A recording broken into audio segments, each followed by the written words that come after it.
বিচার শেষ না হওয়া পর্যন্ত নিষিদ্ধ হল আওয়ামী লীগ ও এর সহযোগী সব সংগঠনের সকল কার্যক্রম। যমুনায় উপদেষ্টা পরিষদের বৈঠক শেষে ব্রিফিংয়ে এ সিদ্ধান্ত জানানো হয়। ৩০ কর্মদিবসের মধ্যে ঘোষণা করা হবে জুলাই ঘোষণাপত্র।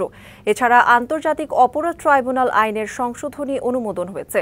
আর এ সংশোধনী অনুযায়ী ট্রাইব্যুনাল রাজনৈতিক দল ও অঙ্গ সংগঠন বা সমর্থক গোষ্ঠীকে শাস্তি দিতে পারবে। আওয়ামী লীগ নিষিদ্ধের দাবিতে গেল বৃহস্পতিবার রাত থেকে টানা কর্মসূচি পালন করে আসছিল এনসিপি সহ বিভিন্ন রাজনৈতিক দল ও সংগঠনের নেতাকর্মী সহ ছাত্র জনতা। এমন পরিস্থিতিতে শনিবার রাতে জরুরি সভায় বসে অন্তর্বর্তী সরকারের উপদেষ্টা পরিষদ।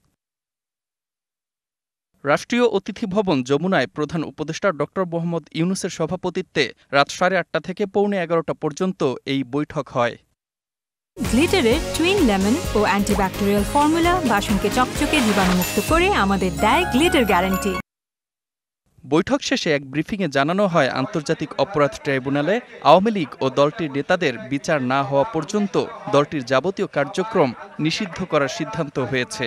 উপদেষ্টা পরিষদের বৈঠকে আন্তর্জাতিক অপরাধ ট্রাইব্যুনালে বাংলাদেশের আওয়ামী লীগ ও তার নেতাদের বিচার কার্য সম্পন্ন না হওয়া পর্যন্ত দেশের নিরাপত্তা ও সার্বভৌমত্ব রক্ষা, জুলাই আন্দোলনের নেতাকর্মীদের নিরাপত্তা এবং আন্তর্জাতিক অপরাধ ট্রাইব্যুনালের বাদী ও সাক্ষীদের সুরক্ষার জন্য সন্ত্রাস বিরোধী আইনের অধীনে সাইবার স্পেস সহ আওয়ামী লীগের যাবতীয় কার্যক্রম নিষিদ্ধ করার সিদ্ধান্ত গ্রহণ করা হয়েছে।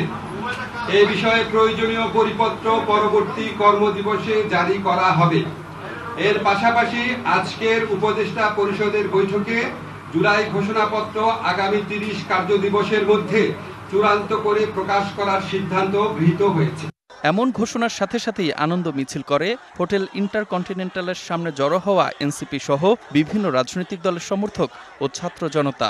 আওয়ামী লীগ এবং তার সকল অঙ্গ সংগঠনকে তাদের কার্যক্রম নিষিদ্ধ করেছে। এতে আমি মনে করি যে আমাদের প্রাথমিক একটা বিজয় হয়েছে। যদি কিন্তু সরাসরি আওয়ামী লীগের নিবন্ধন বাতিল করতে হবে। এর পাশাপাশি সমস্ত দলকে, রাজনৈতিক দলকে শিক্ষা নেওয়া উচিত। এই বাংলাদেশের মানুষের সামনে কোনো স্বৈরাচার টিকতে পারে নাই। যে প্রজ্ঞাপন জারি হওয়ার যে বিষয় বা আপাতভাবে যে নির্দেশনা আসছে তাতে আমরা পুরোপুরি খুশি না, তবে যতটুকু আসছে এটার জন্য আমরা যথেষ্ট ইতিবাচক। এদিকে এমন সিদ্ধান্ত নেয় সরকারকে ধন্যবাদ জানিয়ে দ্রুত আওয়ামী লীগের নিবন্ধন বাতিলের আহ্বান জানান এনসিপির আহ্বায়ক Nahid Islam. Mostafa Kamal, DBC news desk.